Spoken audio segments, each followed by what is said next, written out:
The Moscow meeting between members of the Afghan government, Taliban representatives and observers from various countries, including the United States and China, is one of 3 international conferences on Afghanistan to be held before the 1st of May. That's the deadline by which all remaining US and NATO forces must leave the country.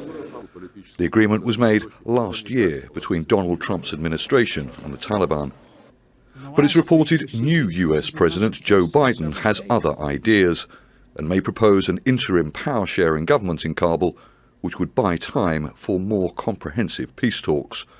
This would possibly allow the US to keep an estimated 3,500 troops in Afghanistan beyond the May the 1st deadline.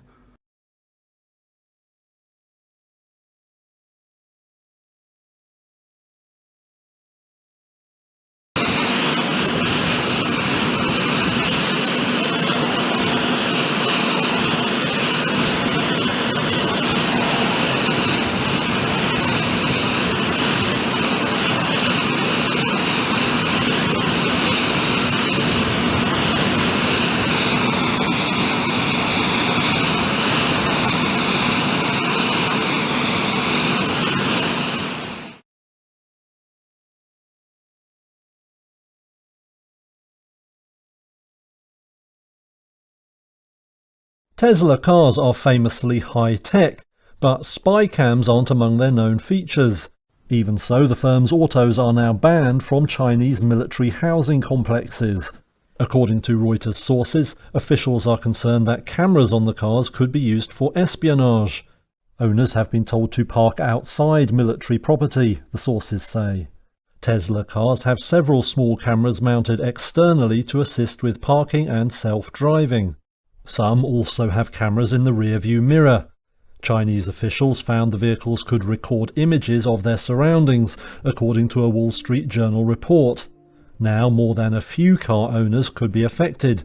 Tesla sold over 18,000 Chinese-made vehicles just in February, sharply up on the previous month.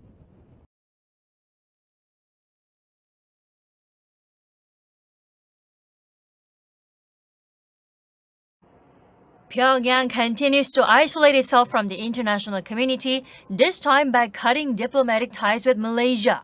The North's abrupt severance comes in protest of Malaysia's court ruling from March to extradite a North Korean businessman to the US who is facing money laundering charges. Calling the charges an absurd fabrication and sheer plot, the regime state media reported Friday that Washington will also pay for orchestrating the situation.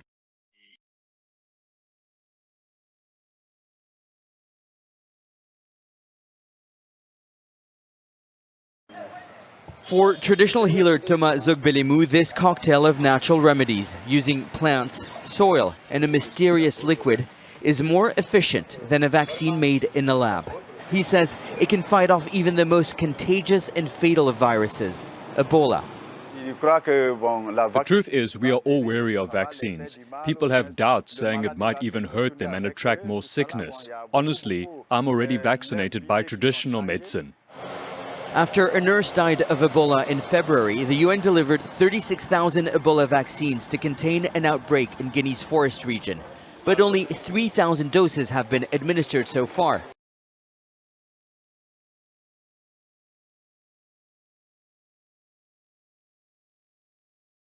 Israel launched an air attack against Iranian-linked targets in Syria near the main border crossing to Iraq in the early hours of Wednesday, one of the biggest strikes yet in a campaign that has escalated in the Trump administration's final weeks. Syrian news agency Sana and Syrian state media said Israel had struck sites in El Bukamal, the Syrian city that controls the border checkpoint on the main Baghdad-Damascus highway. The highway is part of the main overground supply route linking Iran to its proxy fighters in Syria and Lebanon. The Syrian reports also said Israeli strikes had hit areas in Deir al-Zor province, where Iranian-backed militias and Iran's Revolutionary Guards fighters have a heavy presence.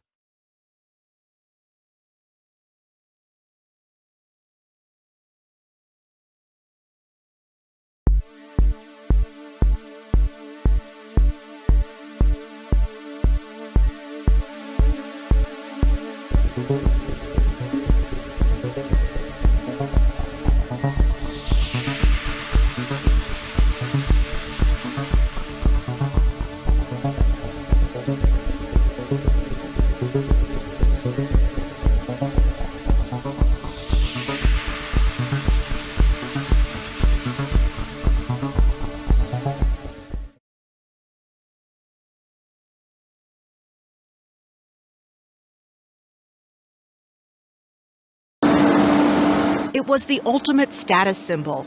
Donald Trump's Boeing 757, a regular presence on the 2016 campaign. At his marquee events, there was his plane. Today, however, the massive jet sits abandoned at an upstate New York airport. One engine mostly missing, one wrapped, idle, in apparent disrepair. According to records, it hasn't been flown in months. The crown jewel of Trump's fleet, now future unknown. The cost to fix it, says one aviation expert, well into the six figures, if not more. The plane, built in 1991, Trump purchased it in 2010. A Trump-sanctioned documentary about the plane says he paid $100 million for it. Similar 757s are up for sale at a market price of about $7 to $10 million.